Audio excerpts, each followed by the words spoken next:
Finally, the season 2 finale of one of the greatest series of all time. Not everything was explained, but we got answers to many things, confirmations of some theories, and of course, openings for many others.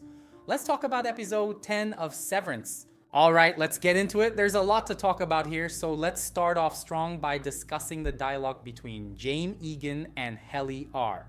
This scene is a direct continuation of the last episode, and here we really get to see just how strange Jame Eagan is. Right away, he says he doesn't love Helena, and honestly, that doesn't surprise me.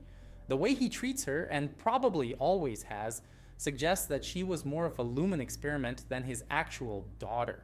As we've said many times before, Jame likely raised her in a way that prioritized Lumon's goals and fanatical devotion to Kier over any real father-daughter relationship. What's interesting is that Helena seems desperate to do everything, both possible and impossible, to please her father and earn some kind of recognition, but it never comes. In fact, besides not loving her, Jame Eagan doesn't seem to trust her at all. For example, after she nearly died, he didn't even speak to her directly. Instead, he passed instructions to Drummond and Natale. But there are some intriguing details in this conversation that might have gone unnoticed. First, James says he stopped seeing Kier in Helena as she grew up. Then, he mentions that he has created others in the shadows. By others in the shadows, he's clearly referring to his illegitimate children. In the last episode, Cobalt pretended that Devon was one of the women pregnant with James' child. Him outright stating this now only reinforces the idea that he has been intentionally fathering children as part of Lumon's objectives. When he no longer saw Kier and Helena, he started spreading his lineage throughout the city. This also strengthens the theory that Mark might be Jame Eagan's son, as I mentioned in my last analysis. Now the real question is, what happened to these bastard children? When Jame didn't see Kier in them, did he simply discard them? Could these children be the missing and deceased individuals that Irving was investigating? Is that why the Eagans ordered Bert to deal with Irving? And most importantly, was Bert actively involved in making these supposed bastard children disappear? However, there's another theory that might explain why Jame Eagan has suddenly started seeing Kier in Helly. The long-running speculation that Helena might actually be pregnant. Jame tells Helly that he sees Kier inside her, which could indicate that he already knows about her pregnancy. But aside from this purely speculative reason, there's another potential explanation. One that could tell us a lot about who Kier really was and his personality. Notice how when Helly aggressively lunges at Jame as if to attack him, he doesn't seem scared at all. Instead, he just watches and says, "There it is."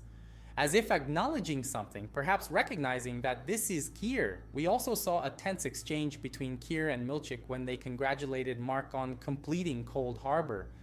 Kier's tone was highly provocative and in a way quite aggressive toward Milchick.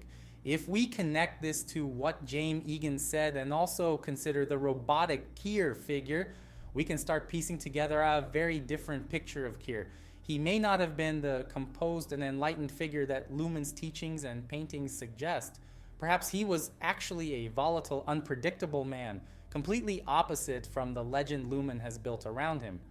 This is a huge revelation because for the first time we're able to trace a clear outline of Kier's personality, rather than just relying on myths and artistic depictions. But while we're at it, let's talk about Milchick and the Kier robot. Before diving into the robot, I have to say that Milchick seemed more and more fed up with all the authoritarianism at Lumon. Clearly in his management style, he tries to enforce a relationship between boss and employees that is as healthy and above all as respectful as possible, both from employees toward their superiors and vice versa. And in his conversation with the Kier robot, we once again see Milchick being repeatedly disrespected. The robot basically turns him into a joke. When Milchick is delivering his speech, Kier interrupts him, calling him verbose. For those who don't know, verbose means someone who talks or writes too much and struggles to be concise. This is particularly interesting because Lumon has a rule against excessive speech, and this is one of the criticisms that has already been made about Milchick in the past. Now, I don't know about you, but this robot pretty much confirms for me the long-standing theory that Kier's consciousness is still present in some way. He may be dead, but his mind is still alive inside this robot, and Milchick seems well aware that this is actually Kier. When Milchick snaps back at the robot, Kier gives him a very threatening look, which makes me think that beyond Kier, all those puppets and figures we've seen inside Lumon since Season 1 probably also have some kind of consciousness. And it seems to be a very human consciousness, because the Kier robot is capable of responding, verbally attacking, criticizing, and even making jokes. This also makes me wonder, could this Kier robot be part of the Lumon board? Could he be the one always communicating directly with Natalie, telling her what to do and how to handle things? But let's talk about Mark's arc, because there's a lot of cool stuff here. So Kobel explains to Mark S that they need to save Gemma, and to do that, he must follow the plan. Otherwise, Gemma will be killed. The plan involves shutting down Cold Harbor and heading to that elevator in the dark hallway. Meanwhile, Devon explains that saving Gemma could finally bring Lumon down once and for all. But then comes the most interesting part. Mark questions, but what will happen to us? Meaning the innies on the Severance floor. This is where Mark's storyline starts to unfold in multiple layers, and it perfectly illustrates why this show is so amazing. Finally, we get the conversation between Mark and Mark, Innie and Outie. Outie Mark starts by saying he needs to save his wife, that she needs his help. But Innie Mark wants to understand how this would work, and here begins a debate. Which life matters more? Does the Outie matter more than the Innie?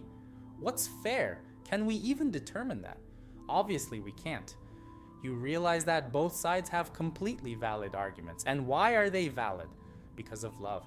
The Outie wants the Innie's help to save his beloved wife, to have a happy life with her again, to resume their 4-year marriage, and to destroy Lumon for imprisoning her and making the Innie's lives a nightmare. But is it really a nightmare? Innie Mark corrects the Outie, saying nightmare isn't quite the right word. From the Outie's perspective, spending your entire existence inside a single office floor is being held captive. It's not a real life. But from the Innie's point of view, it doesn't seem so bad. Why? Because Innie Mark also loves someone inside that world. The moments he shared with Helly, the feelings he developed for her, those are precious to him. The Innie doesn't have an understanding of the outside world. No concept of its scale or grandeur. So for him, as long as Helly is there, his life is complete. That's his world. There's a line from Innie Mark that is way deeper than people might initially realize. It humanizes him in such a profound way. After correcting the Outie about the nightmare comment, he says, "Because we find a way to make things work." That's such a powerful argument. Who among us, actually what living being on this planet, doesn't try to make things work? No matter what challenges or struggles we face, we always try to adapt, to improve our circumstances, to make the best of what we have. Innie Mark doesn't know the outside world, but he knows his world. His world is the Severance floor, and within that limited space, he has found meaning. The Outie sees his existence as small, but to the Innie, it's everything, especially because he has love in that tiny world. Do you see the depth of this? So which love matters more? Mark's love for Gemma or Innie Mark's love for Helly? How do you measure that? You can't. That's what makes this so incredible. Just as the Outie has the right to be with the woman he loves, the Innie has the same right. And this emotional complexity explains why Lumon works so hard to prevent Innies from feeling like real people. Now it makes total sense why Lumon fired or retired Bert after he started forming a relationship with Irving, because emotions make people more human, and that could be a problem for Lumon. Just look at what happened. Irving lost control after Bert was taken away and almost drowned Helena because of it. Now we also understand why Miss Huang criticized Milchick during Irving's funeral scene. She was angry that he allowed the Innies to have a funeral because it only further humanized them, which could lead to problems for Lumon. Another great moment is when Outie Mark says that reintegration would be the solution. He argues that by merging, both versions of Mark would still exist as one, so the Innie wouldn't disappear. Problem solved, right? But Innie Mark begins questioning how that would actually work. He realizes that since the Uti has had more time to live, their merged consciousness would likely lean toward the Uti's personality. And he doesn't want that. Mark doesn't want to become Mark. He wants to be himself. And he has the right to exist just as much as the Audi does. If the Audi created the Ini, doesn't the Ini have the right to choose his own fate? The complexity of this final episode's writing is absolutely insane. Man, I can't be the only one geeking out over this show. There are so many layers, so much depth, it's brilliant. Well, we finally have Kobel explaining what the data refinement job actually is. Those numbers on the screen represent Gemma's temperament data, and each file that Mark completed was like the creation of a new Ini for Gemma, with the last one being Cold Harbor. In my understanding, the Cold Harbor Ini would be the most important because, as we've discussed here before, Lumon seems to be trying to make the severance process not only separate your memories from your Ini, but also everything your Ini feels or has felt. The goal is to ensure that the Inis go through all the unpleasant and uncomfortable situations, while the Audis live a happy life without having to worry about those burdens. Things like pain, fear, or any kind of suffering. And in Gemma's test in the Cold Harbor room, she had to dismantle the crib. This crib was the same one that Mark was trying to assemble when they were together, meaning it symbolizes the most painful experience Gemma ever went through. The loss of her child with Mark, the collapse of their marriage, and her accident. If the severance barriers could block these sensations, then Gemma's Ini would truly be Lumon's ultimate goal. She wouldn't feel anything from her Audi's life. And it seemed to be working because at no point did she feel absolutely anything. In fact, I think she also didn't feel anything when Mark entered the room to help her. But one really curious moment is when they're escaping from Dr. Mahler and he shouts at Gemma, "You're going to kill them all." That's really intriguing.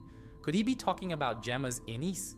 Without her in Lumon, would those Inis cease to exist? And then, once again, the whole goat thing makes another appearance. Honestly, I have no idea what to think about it. I'm being real here. I plan to analyze it further and make a video later to theorize about certain things. Anyway, folks, this season is a 10 out of 10, a masterpiece. Both Season 1 and Season 2 of Severance are masterclasses in how to keep fans engaged. An example of how to create a show that people can't look away from, not even for a second. It was incredible to follow another season of this, and I really hope the next one doesn't take too long to come out.